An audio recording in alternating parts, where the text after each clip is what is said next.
గత 4 రోజుల క్రితం రుద్రంగి మండల కేంద్రానికి చెందిన ఆదరవేణి అలియాస్ సిర్రం వెంకటి అనే వ్యక్తి స్థానిక నందివాగు వద్ద అనుమానాస్పదంగా మృతి చెందగా ఇది హత్యేనంటూ కుటుంబ సభ్యులు ఆరోపిస్తున్నారు. వెంకటి మృతిపై పోలీసులు ఎటువంటి చర్యలు తీసుకోవడం లేదంటూ ఆదివారం మృతుని బంధువులు ఇందిరా చౌక్ ప్రాంతంలో ధర్నా రాస్తారోకో నిర్వహించారు. తమకు న్యాయం జరిగే వరకు లేచేది లేదంటూ పట్టుబట్టారు. ఈ సందర్భంగా వారు మాట్లాడుతూ తమకు నిందితుడితో విభేదాలు ఉన్నాయని, కావాలని పథకం ప్రకారమే తన భర్తను హత్య చేశారని మృతుని భార్య కొమురవ్వ, కుమారుడు మహేందర్, కూతురు మంజుల ఆరోపించారు. ధర్నా విషయం తెలుసుకున్న ఎస్ఐ శ్రీనివాస్ అక్కడికి చేరుకొని మృతుని బంధువులకు న్యాయం జరిగేలా చూస్తామని తెలపడంతో ధర్నా విరమించారు. బంధువుల ఆరోపణపై ఎస్ఐని మీడియా వివరణ కోరగా మృతుడు అనుమానాస్పదంగా మృతి చెందాడని కేసు నమోదు చేశామని తెలిపారు.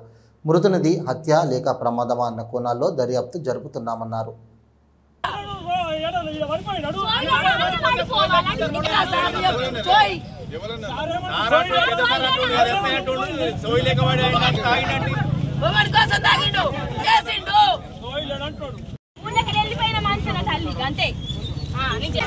బస్సులు పోయినా మంచి మీరు లేవా మీడికి మీరు మామూలు కొట్టినా మేము చంపినా మేము పడ్డాం ఇలా మీరు లేవాం విన్నాం సారు దండం పెడతా కాలు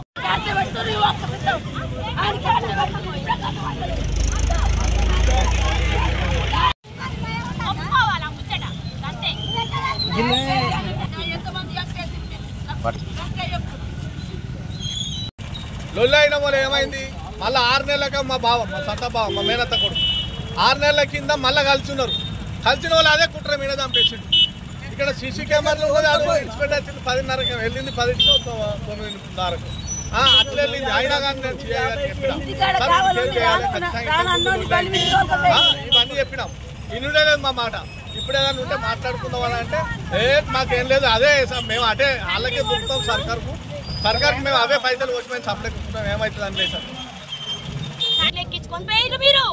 నువ్వు ఫోన్ ఎందుకు ఏలో పడ్డాక దెబ్బ ఎట్లా లాకలేదు నీకు సోయలేను నువ్వు ఇంటికి ఎట్లా పోయినావు నువ్వు ఇంటికాడ ఎట్లా అన్నావు అంతే. ఈ విషయాలు మాకు బయట వాడాలి ఇవ్వాలి. మీ వీడికి మా శవాలు అయి చచ్చిపోయినా సరే మాకు ఆధారం లేకుండా అయిపోయింది. నా బాబాయ్ వేయండు మా ధైర్యాలు అన్ని కూలిపోయినాయి మొన్నటికే. మేము ఇట్లా జరుగుద్దని వాళ్ళు మాకు ఏ విషయం తెలుస్తలేదు.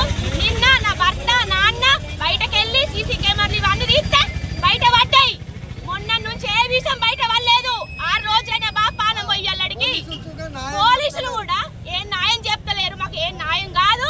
మేము వీడికి వెళ్ళేవాం ఇవాళ ఏదన్నా ఒకటి కావాలి అన్నిటికి వాళ్ళకి వచ్చి మాకు అప్ప చెప్పాలి. మేము అన్న అడుగుతాం ఎవరు చేసిండ్రు ఆడి చేసిండా ఇంకోళ్ళు చేసిండ్రా ఇంకోళ్ళని నచ్చిర్రా అని సోఫకి ఎంతమంది వచ్చిర్రు ఏం కాదా ఎట్లా చేసిండ్రు పొంగ ఎట్లా దొరకపోయారు. గంట సేపు కూర్చుండి ఇన్నేళ్ళ పండుగలు అయ్యి తండ్రి కొడుకులు వచ్చిన ఇంటికాడ కావాలి కాసి ఎప్పుడు వాళ్ళిద్దరిని ఎక్కించుకోపోలేరు. నా అవ్వ నేను పోయినాం ఎప్పుడైనా వాళ్ళు రాకపోదురు ఎప్పుడు కానీ అడిగి మొన్న వచ్చిండు ఎట్లా పగబట్టి ఎట్లా దొరుకొని వచ్చిర్రు నా బాబుని.